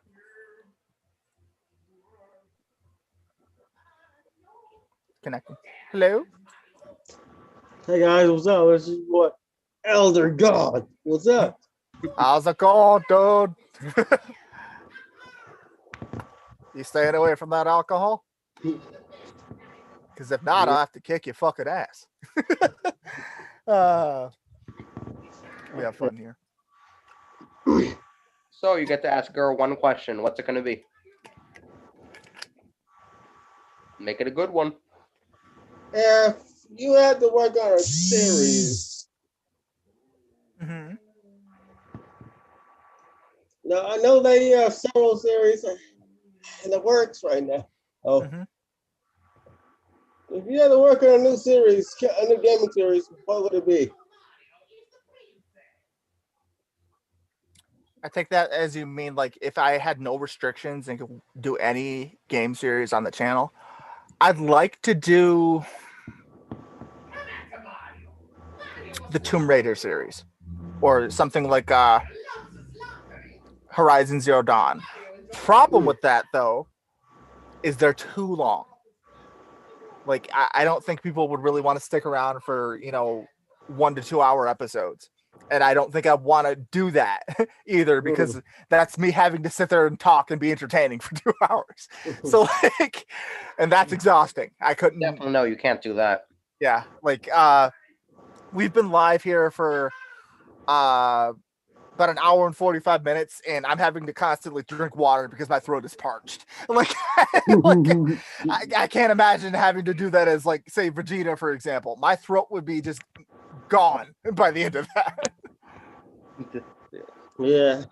So 30 minutes to maybe 45 is pushing it for as long as I'd make an episode of a game series. But I would love to do something like the Persona series or Horizon Zero Dawn or Tomb Raider. I would love to do that. Well, here's the question for you. Which series would you like me to do? I like to do a Star Wars 3, the Revenge of the Sith series. like Star Wars 3, the third original set. Because I know I used to play Star Wars 3, the original set, and that game was kind of quick. Mm-hmm. I got through it in like 3-4 days, maybe. Yeah, I am a huge Sonic fan, so I'd be willing to do that. Yeah. Hey, Tan. How's it going? Okay, thank you. Dylan, a decent laptop would be the one I'm using currently is an Asus. I forget what the model number is, but it cost me $1,100 for my laptop. And then my mic is the Audio Technica 2020, which that was $150. And then the amp that I have is a Scarlett Solo, which was another $150. So around $300 for my mic, and then $1,100 for my laptop. You know, because you make so much money, millions of dollars from YouTube, you can afford these stuff. Shit, this came out of my own pocket. Nobody donated nothing. Like, that's kind of like, I don't mean to be that guy, but like, I highly encourage you guys to start donating to my channel and supporting my streams and all that. Reason why, otherwise, like all the equipment and the games and stuff, it comes out of my own pocket. Exactly. So everybody donate $500 a piece to Gur right now, so he can buy a new. Like, I would love to quit my job and do this full time. I really would. But how many subscribers do you think you would need donating monthly on Patreon for you to be able to do that? About 100, $5 each. All right, so everybody hear that? 100 of subscribers step up, donate to Gur. Yeah, 100 subscribers on Patreon, $5 each. That's $500 a month. That'd be enough to pay my rent and have $100 left for spending. I could live off that. Okay. But like, that's my point. Like, I don't make enough from YouTube to be able to do this full time. And so it's taken a huge backseat as far as my priorities, which sucks. But like, I posted something early on Facebook today, which said, I'm in this endless cycle where I'm at work all the time and I'm exhausted when I come home and want to, do the things that I enjoy as far as hobbies and stuff like YouTube and stuff. But I'm so exhausted that I can't. And then I get upset that I'm exhausted, that I'm not, that I'm not doing my hobbies and want to do my hobbies, but can't because I'm exhausted. It's just, so if you get enough people donating on Patreon, would you quit your job if you get like 500 or more a month? Absolutely. As an example, CL, she's one of my roommates. That's what she does. She does not work a job. YouTube and streaming is her full-time job. So she makes enough to be able to pay her rent through just YouTube. So that's what you want to do with your life. Mm-hmm. If I could, again, circling back to what that Lenny Pitora quote, if it ever becomes work, get the hell out of there. You should enjoy what you're doing for a living. And I enjoy making videos and stuff. Not to say that I dislike my job. It's just like, it's socially draining. And I come home tired. So if you ended up with $1,500 a month from Patreon tomorrow, would you quit your job the next day? Absolutely. You wouldn't even think about it? Nope. Absolutely, I would quit. What is your ideal? What do you have Patreon subscribers now? No. For the longest time, I only Patreons. Well, in the history of my Patreon, the only subscriber I ever had was CL. Really? Yep. I currently have, I don't remember what their name is, and I'm so sorry that I don't remember your name, but I currently have one YouTube member subscriber. Like, there's one person that's doing like $10 a month for my YouTube membership. Well, there you go. You can retire. Yeah, you can do that. That works too. You can do either, and like, it's not to say that I don't promote my Patreon, because I promote it at the end of every video. So it's like, it's not like you guys don't know about it, but I don't have any Patreon supporters. And like, if I did, I could immediately drop my job and, the rest of what I'm doing outside of YouTube and focus on this 100% of the time. But I can't, because I can't afford to. Like today, I went to go BioLife Plasma. Like, look at this. I have like this bandage on my arm from donating plasma and blood today, just to be able to make sure I can pay rent this month. So it's like, you get what I mean? Like, you guys could just end all that. I believe in you. Hang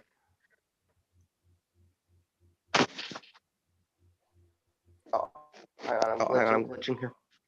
I think you just came in on your phone, or what? What are you doing?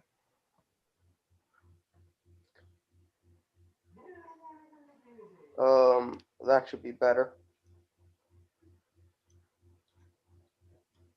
Okay,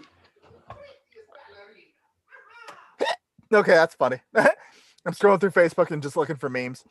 It's it got Toph and Sokka from Avatar: The Last Airbender, and it says, "Hey Sokka, can I borrow 5 silver coins?" Yeah, okay. Thanks. I'll pay you when I see you. Okay. Wait a minute. That's great. Let me actually take this bandage off. Now we're gonna go for 4 more minutes. We're gonna end on an even time. So wrap this up. Anybody else want to join? Join now, or I guess you'll never have the opportunity to talk to Gur. Yeah, never again. I'm never gonna live stream again. Fuck it. This is last live. This is last live stream for. It's never happening again.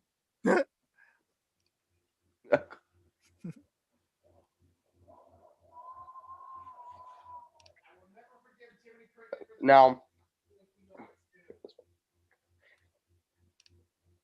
I'm trying to what? We've been here for like 3 hours, so I'm like all out of questions here. Right. See, again, that's the thing, which is why like doing long games like that is for Let's Play series is so difficult, because you run out of things to talk about after a while, and then you're kind of forcing it. Like take for example, when I was doing Dragon Ball Z Kakarot as Goku on the channel, like I was doing half-hour long episodes, and I was running out of things to talk about and be entertaining with. It's difficult.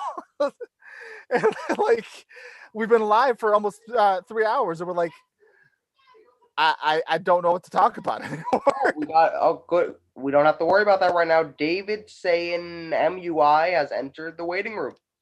All right. Let's let him talk about it. He's joining now. Hello? It's connecting. Okay.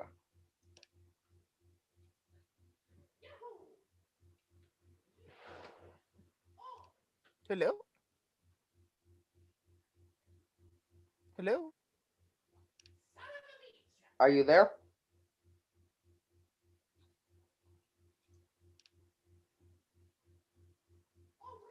Connecting. Okay.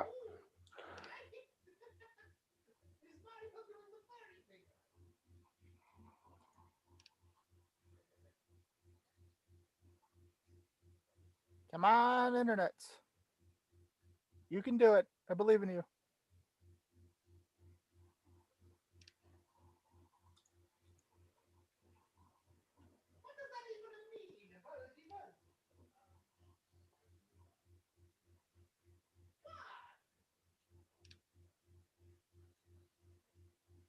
What happened? We're waiting here.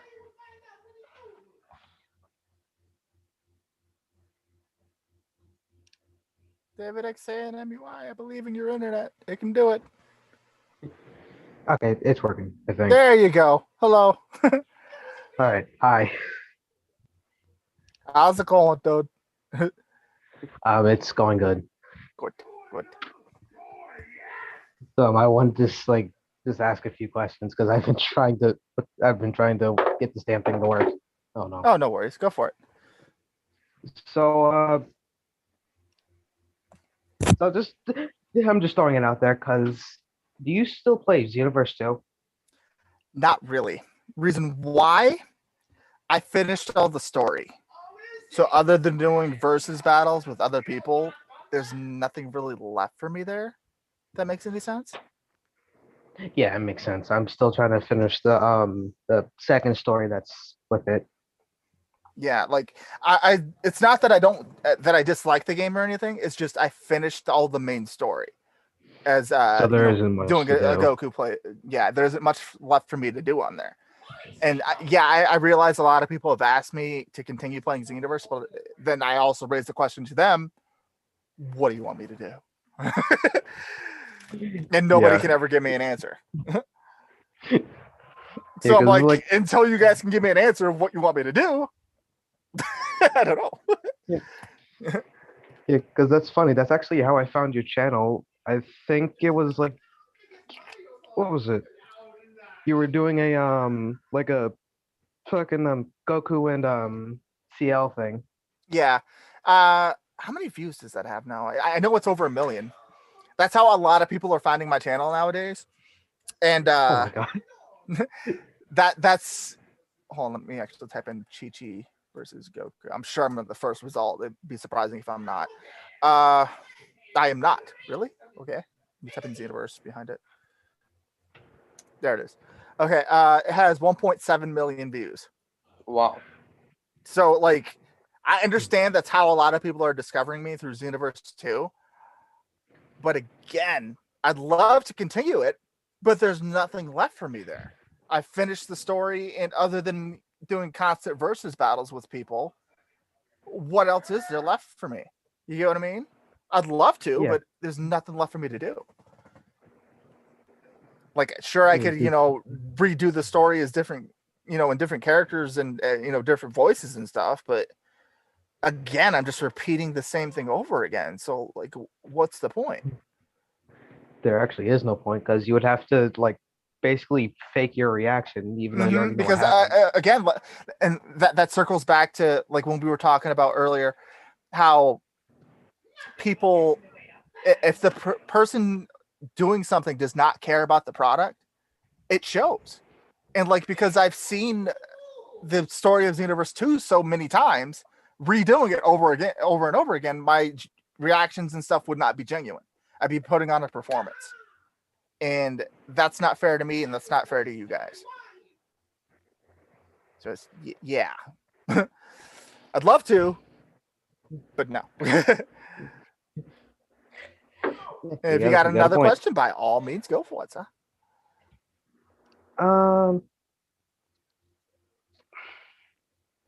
Okay, here's one. Like, what's your most favorite game? Overall, I don't know. I enjoy the Devil May Cry series. Devil May Cry 4 was really good.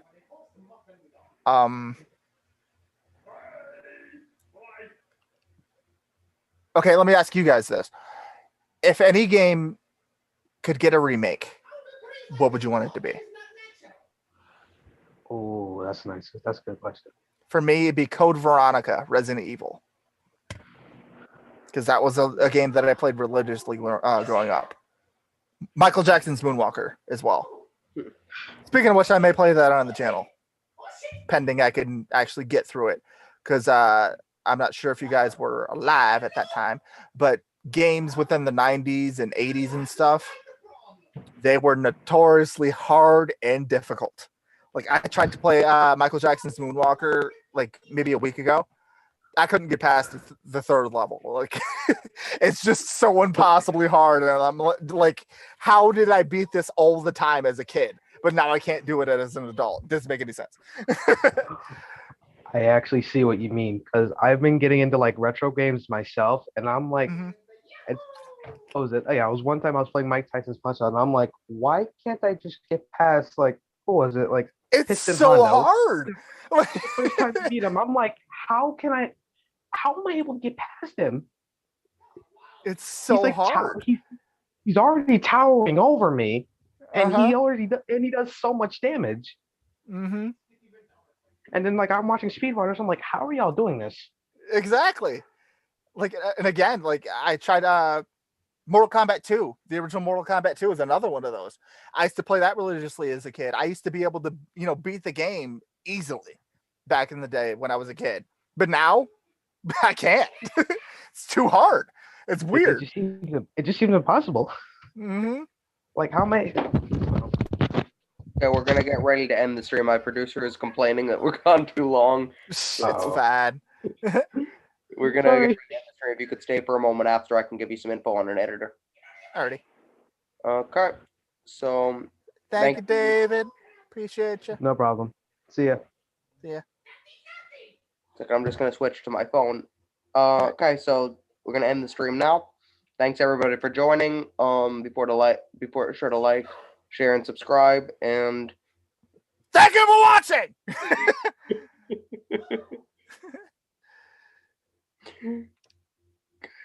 let us know when we're not live anymore.